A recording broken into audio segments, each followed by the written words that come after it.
Rachel took the paper, her eyes scanning the words. It was an old news article. A car accident. A man, unidentified at first, found on the outskirts of town. Her hands trembled as she looked back up at Paul. "Daniel," she whispered. Paul nodded, his expression pained. It was an instant. He was in the hospital for a while, but he didn't make it. I only found out it was him later. By then, I didn't know how to reach his mother.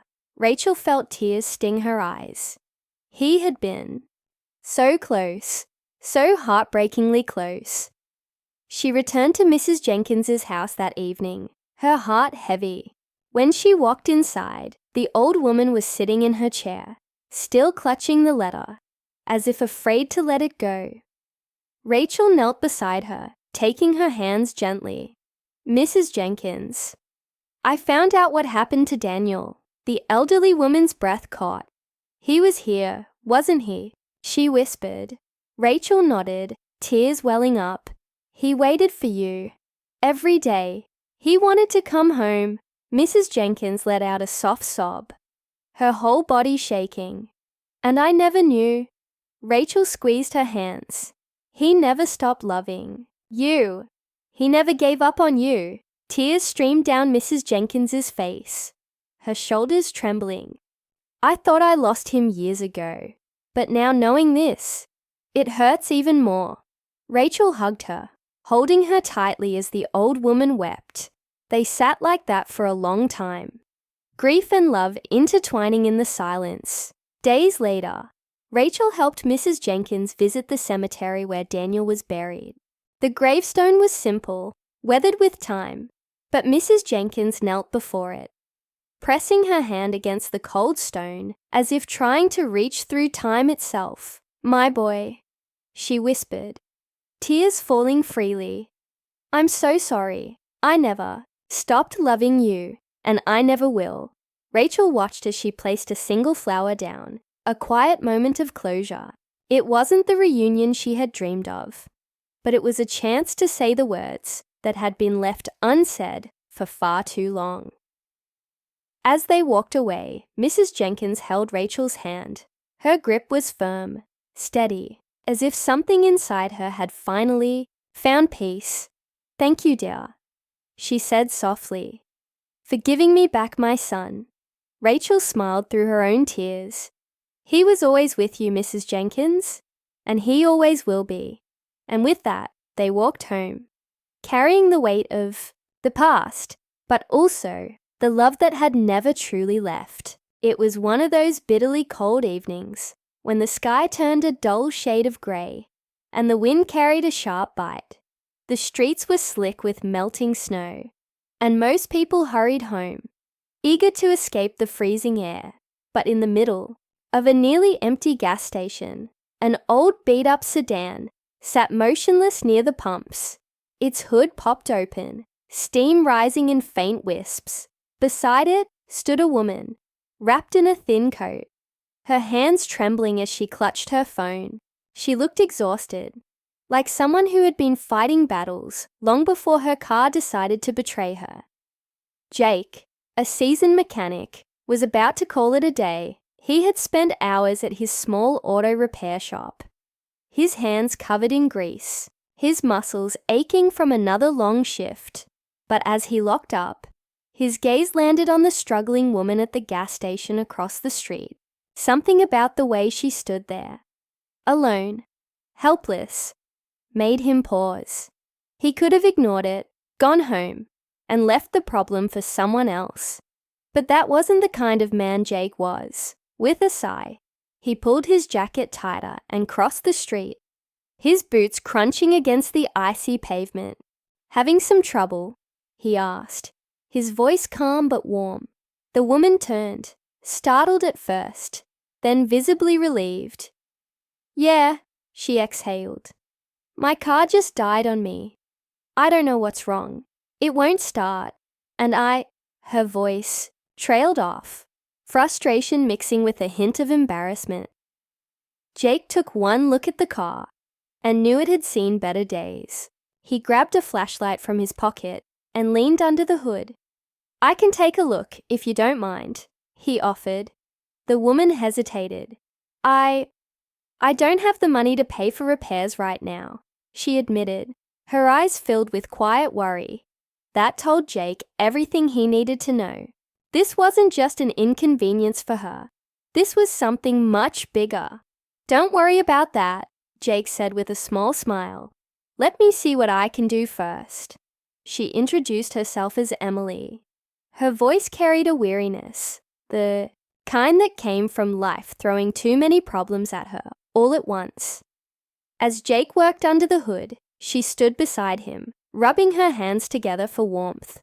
He could hear the heaviness in her sighs, the unspoken weight she carried. After a few minutes, Jake found the problem: a bad alternator. It wasn't a quick fix, but it was fixable. He straightened up and wiped his hands on a rag. "You're gonna need a new alternator," he said, "but I think I can get you back on the road for now, at least to get home." Emily's relief was visible, but so was her hesitation. "Are you sure?" "I don't want to take advantage," Jake cut her off with a shake of his head. "It's fine. I've been where you are," and he meant it. There had been times in his own life when he had nothing but a few bucks in his pocket and a car that barely made it from one place to another. He knew what it felt like to struggle, to wonder how you were going to get through the next day. Helping her, that wasn't a favor. It was just the right thing to do. For the next hour he worked in the cold, his fingers stiff from the freezing air. Emily stayed with him, watching in quiet appreciation, occasionally asking if there was anything she could do to help. By the time he was done, her car sputtered back to life. Emily's eyes widened with gratitude. "I don't even know how to thank you," she said. "This means so much." Jake just shrugged. "Just get home safe," he said simply. She nodded, climbing into the driver's seat, but before she drove off, she turned back to him. "You're a good man, Jake," she said softly. He waved it off with a chuckle. "I just fix cars." But as Emily disappeared down the road, he had no idea that fixing her car for free would lead to something far greater than he ever expected. That night, Jake went home, feeling good about his small act of kindness. He didn't think much about it after that. It was just another day, another car, another stranger he helped along the way. But a few days later, something unexpected happened. A sleek black car pulled up outside his shop, one that clearly didn't belong in his usual lineup of worn-out trucks and old sedans.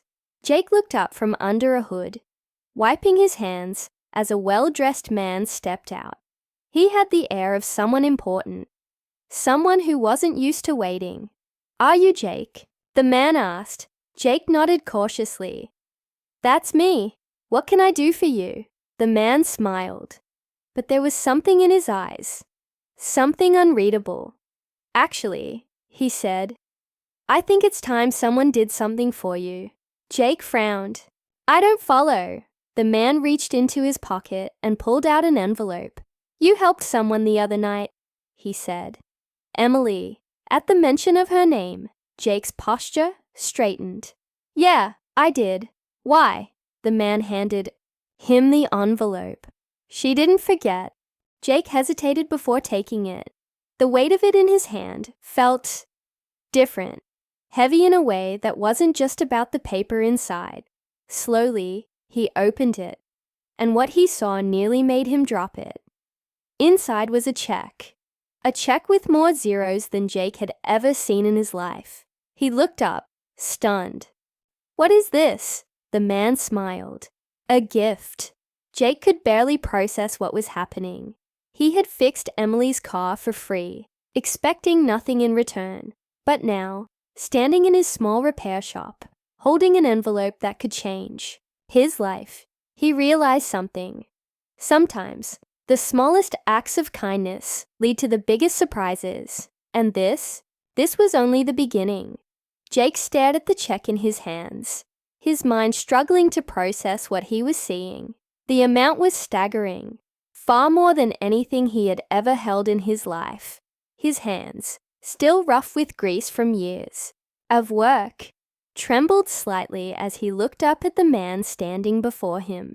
"There's gotta be some mistake," Jake said, shaking his head. "I didn't do anything to deserve this." The man's smile remained, but there was something firm in his expression. "Emily wanted to thank you. She insisted."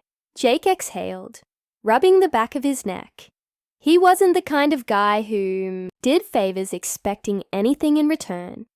That's not how he was raised. His dad used to say, "Help where you can, kid. The world's got enough people looking the other way." And Jake had lived by that. He thought about Emily, how tired she had looked that night, how her voice had carried the weight of someone who had been fighting too many battles alone. It hadn't been about the car. It had been about survival. And now, standing here with a check that could wipe away years of struggle, Jake couldn't help but wonder, who was Emily really? He looked at the man again, still holding the envelope.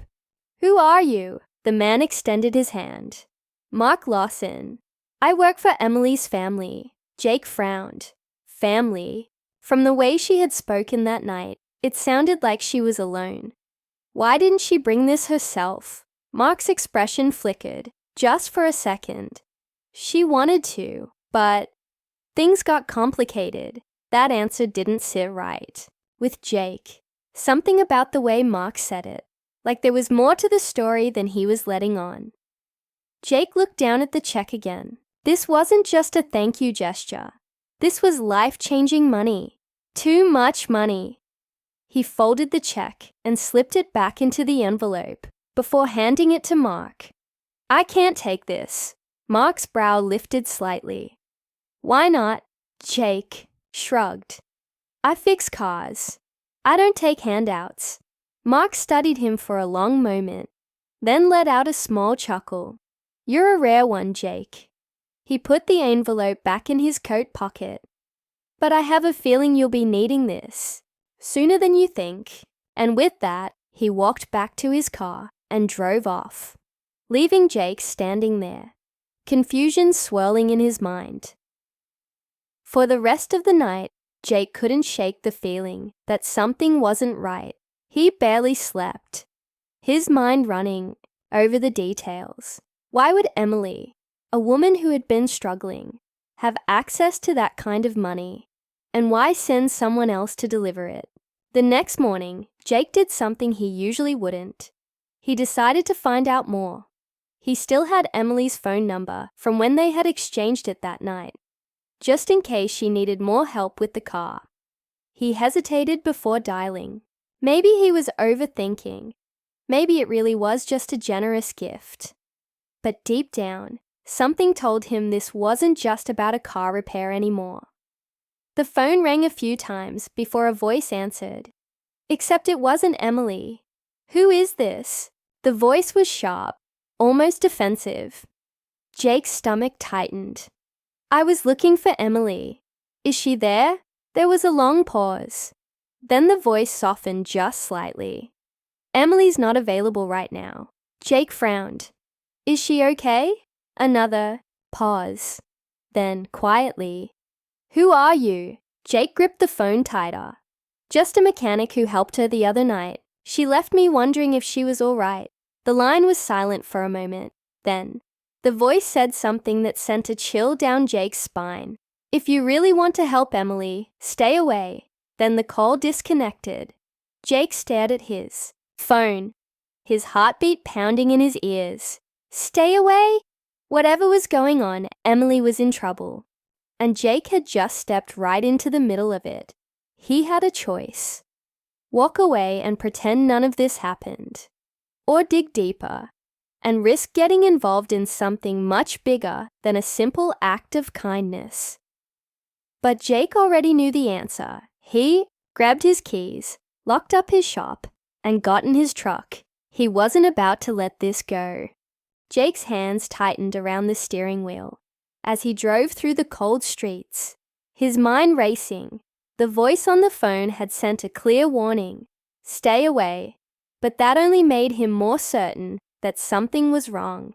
Emily had seemed like someone barely holding things together, not someone with connections to men in expensive suits, handing out checks that could change a person's life.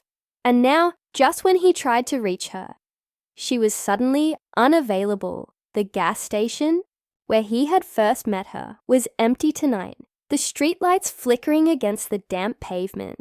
He had no real plan, just a gut feeling that he needed to find Emily. He remembered how she had hesitated when he offered to help, the way she had looked over her shoulder, as if afraid of something unseen. Jake pulled up outside the only place he could think to check, an old apartment complex on the edge of town, the kind where people went to disappear. He had noticed a small parking sticker on Emily's windshield that night, and now he was hoping his memory served him right. As he stepped out of his truck, the wind howled through the alleyways. The building was quiet, but a single window on the third floor was dimly lit. Jake took a deep breath and headed inside, climbing the creaky stairs. He knocked on the door that matched the apartment number he had glimpsed on her car sticker. Nothing. He knocked again, this time a little harder. Still nothing. Just as he was about to turn away, the door cracked open. Just an inch. A single, tired eye peeked through. "Jake?" Emily's voice was barely a whisper. Relief washed over him, but it was short-lived. "Emily, what's going on?" "I tried calling, and someone told me to stay away." She hesitated, then quickly pulled the door open, just enough for him to step inside before locking it behind him. The apartment was small, barely furnished, with only a couch, a table, and a stack of bags near the door. Like she was ready to leave at any moment. "I didn't want to drag you into this," she said, rubbing her arms as if she was cold. Jake frowned. "Into what? Who was that guy? And why did he try to give me enough money to buy a house?" Emily exhaled, running a hand through her hair. "Because he works for my father." Jake blinked. "Your father?" She nodded, looking ashamed. "I wasn't completely honest with you that night.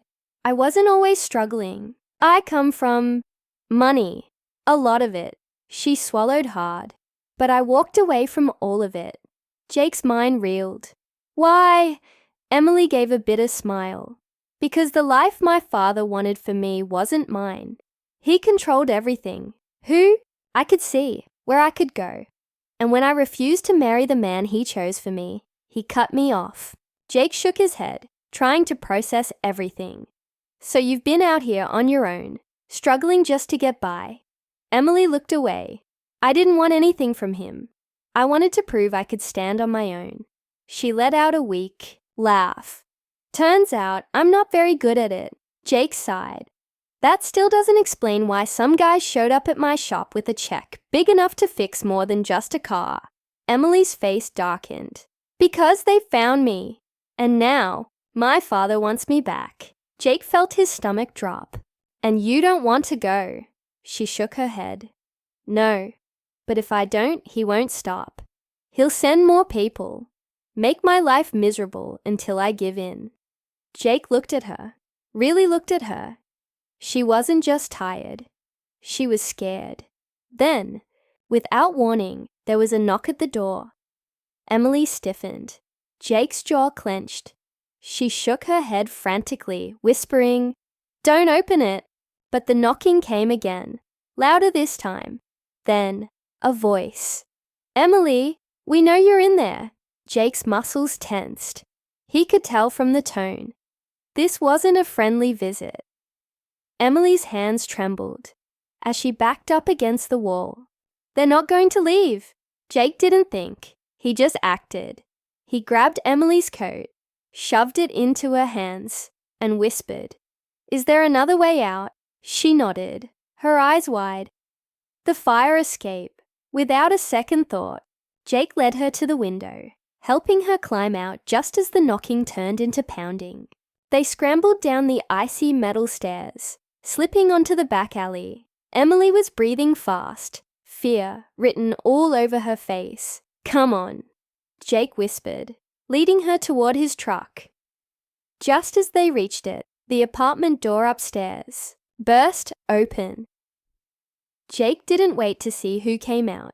He started the engine and peeled out of the alleyway, tires screeching against the pavement. Emily clutched the dashboard, her breath shaky. "Where are we going?" Jake's grip on the wheel tightened. "Somewhere they won't find you." He didn't know exactly where that was yet, but one thing was clear. He wasn't letting her go back to a life she didn't want. For the next few hours, they drove through back roads, far away from the city. Emily barely spoke, lost in thought. Jake glanced at her, seeing a mix of exhaustion and relief. "You don't have to do this," she said softly. Jake smirked. "Yeah, well, I fix things. Guess I'm just adding lives to the list." A small, genuine laugh escaped her lips. It was the first time he had seen her smile. By the time morning came, they were miles away from the city, parked near an old roadside diner. Jake finally pulled over, exhaling deeply. "So," he said, turning to her. "What now?" Emily looked out the window, her expression thoughtful. "I don't know, but for the first time in a long time, I feel like I have a choice." Jake nodded. "Then let's start there." She looked at him, and in her eyes, he saw something new. Hope. Maybe fixing her car that night had been an accident. Maybe it had been fate. But whatever it was, Jake knew one thing. Sometimes, the smallest act of kindness could change everything. And in the end, that was more valuable than any check.